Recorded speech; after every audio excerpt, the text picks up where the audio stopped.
Hello，大家好，今天给你们讲的故事叫做《Oscar le cafard》。Ça, c'est Oscar, et il est un cafard.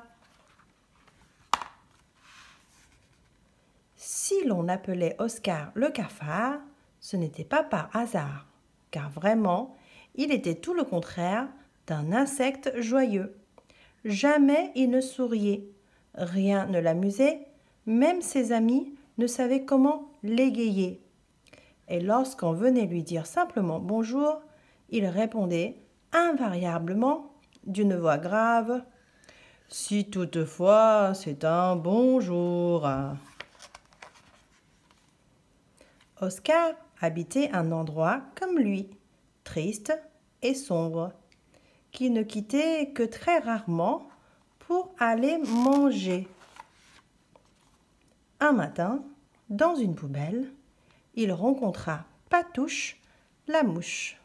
« Alors, mon vieux, faut pas faire cette tête quand les poubelles sont pleines. »« De toute façon, qu'elles soient vides ou pleines, cela ne fera pas de moi un cafard qui saute de joie en criant « Elles sont pleines !»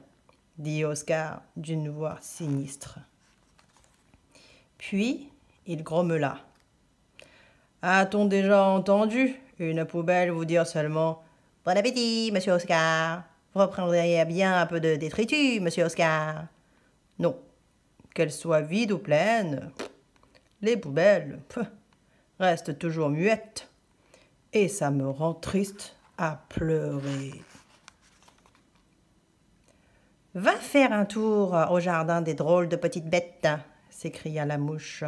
« Rien de tel qu'un peu de verre pour être heureux !» Mais croyez-vous qu'Oscar se serait exclamé « Quelle merveilleuse idée !» Non, pas du tout.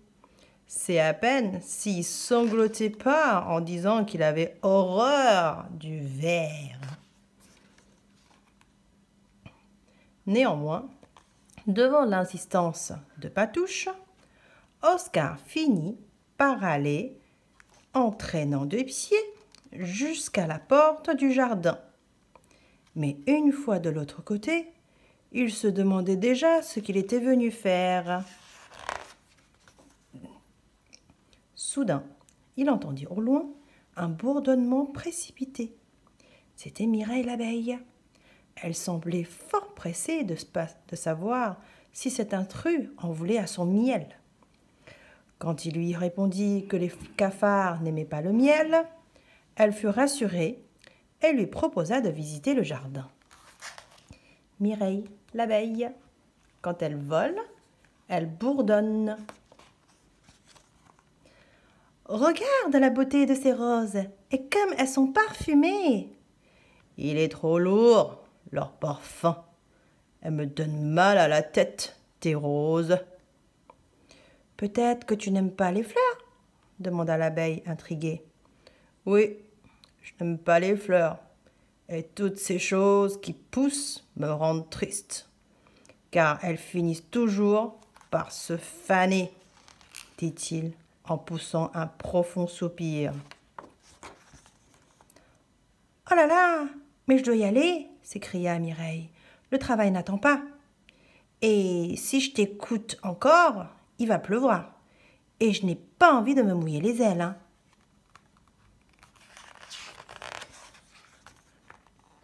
Carole la luciole, qui habitait pas très loin, se demandait qui pouvait bien soupirer tant que cela dans le jardin. Des soupirs à vous fendre l'âme. « Ah non, un jour comme aujourd'hui, il faut que tu sois souriant et joyeux. »« Je n'ai aucune raison d'être souriant et joyeux, » pleurnicha Oscar. « Eh bien, en voilà une. Aujourd'hui, c'est mon anniversaire, » s'écria Carole. « Et je veux de la gaieté, des amis qui chantent et qui dansent. Alors, pour l'occasion, si tu pouvais être Oscar la joie, ce serait merveilleux. »